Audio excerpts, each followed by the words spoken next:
Berikut merupakan tujuan praktikum, antara lain yaitu menilai berbagai unsur sel darah tepi seperti eritrosit, leukosit, trombosit, dan juga mencari adanya parasit seperti malaria, trypanosoma, mikrofilaria, dan lain-lain.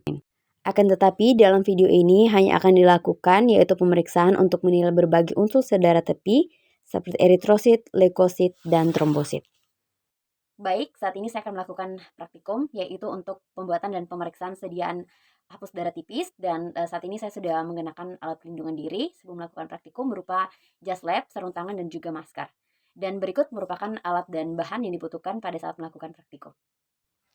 Yang pertama ada kaca objek dan ada rak pewarnaan, kemudian pipet paster, lalu kapas, kemudian ada reagen, ada metanol, larutan Wright, dan larutan dapar, dan mikroskop.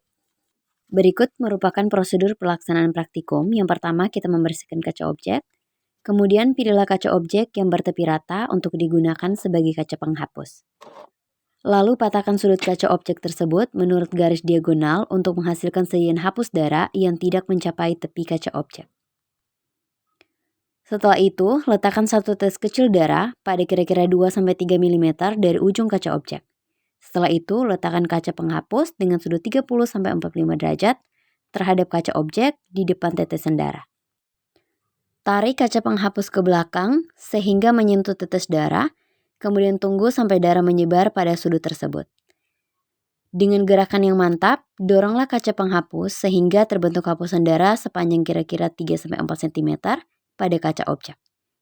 Darah harus habis sebelum kaca penghapus mencapai ujung dari kaca objek. Hapusan darah tidak boleh terlalu tipis atau tebal. Ketebalan ini dapat diatur dengan mengubah sudut antar kedua kaca objek dan kecepatan menggeser. Makin besar sudut atau makin cepat menggeser, maka makin tipis hapusan darah yang dihasilkan.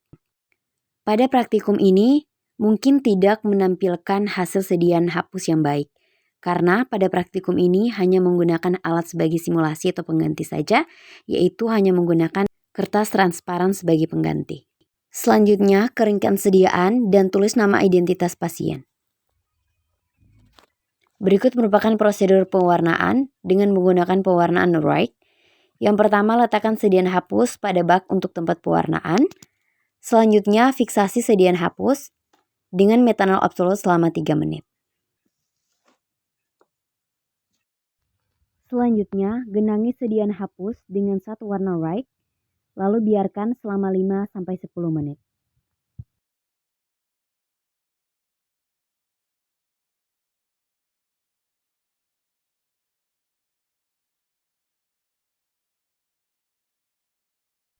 Selanjutnya, tambahkan larutan dapar dalam jumlah yang sama dengan satu warna. Usahakan agar larutan dapar dapat tercampur rata dengan satu warna. Kemudian biarkan selama 10-12 menit.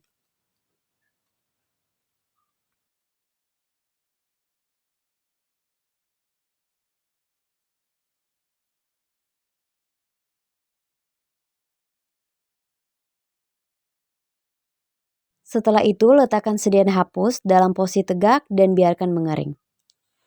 Berikut merupakan prosedur pemeriksaan pada mikroskop.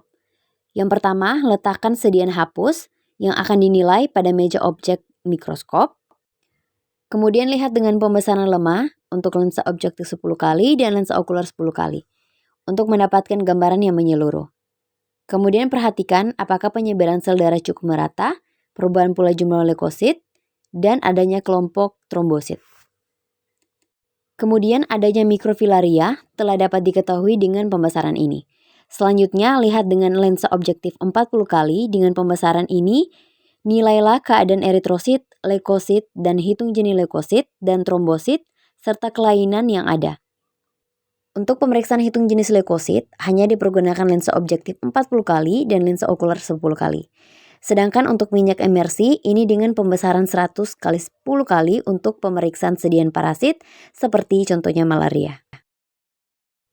Berikut merupakan penilaian eritrosit. Penilaian dilakukan pada daerah pandang di mana eritrosit terletak saling berdekatan akan tetapi tidak saling menumpuk.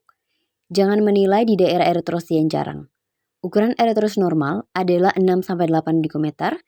kurang lebih sebesar inti limfosit kecil, berbentuk bulat dengan tengah berwarna lebih pucat.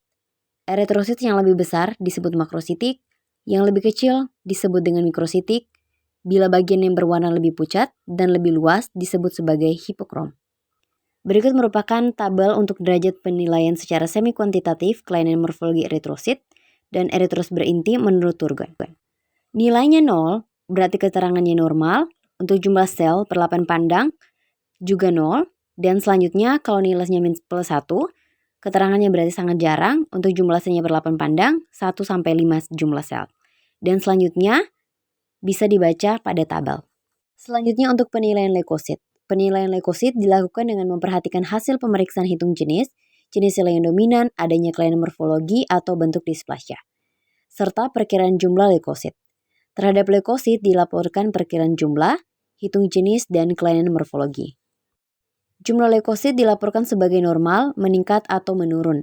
Dalam keadaan normal, leukosit yang dapat dijumpai menurut urutan yang telah dibakukan adalah basofil, eosinofil, neutrofil, ada neutrofil batang dan neutrofil segmen, kemudian limfosit, serta monosit. Kemudian untuk melakukan hitung jenis, sediaan digerakkan sedemikian rupa sehingga satu lapang pandang tidak dinilai lebih dari 1 kali. Dan perhitungan dilakukan atas 100 leukosit, tetapi bila didapati keadaan leukositosis, perhitungan hitung jenis sel harus dilakukan lebih banyak lagi. Selanjutnya menilai trombosit. Terhadap trombosit harus dinilai kesan jumlah dan kelainan morfologi. Dalam keadaan normal, dalam setiap lapang pandang dengan pembesaran 45x10 dapat dijumpai rata 3-8 trombosit per 100 eritrosit. Untuk memperkirakan jumlah trombosit dipakai sediaan hapusan darah tepi yang menggunakan antikoagulan EDTA. Dihitung jumlah trombosit minimal 10 lapang pandang dengan jumlah eritrosit lebih dari 1000 eritrosit. Dan berikut merupakan contoh perkiraan untuk jumlah trombosit. Untuk penjumlahannya, jumlah trombosit itu misalnya 25, ini merupakan total keseluruhan dari jumlah trombosit dibagi dengan 1250. Ini merupakan jumlah dari total keseluruhan jumlah eritrosit dan dikali dengan 5 juta mikroliter. Ini hasilnya akan didapatkan 100.000 mikroliter jumlah dari trombosit. Selanjutnya ada sumber kesalahan, nilai rujukan, dan interpretasi hasil. Untuk sumber kesalahan ada pewarnaan yang kurang baik, kemudian sediaan hapusan dengan penyebaran sel yang tidak merata, kemudian adanya perubahan morfologi karena fiksasi yang kurang baik, lalu kesalahan dalam menentukan jenis sel, dan mikroskop yang tidak baik.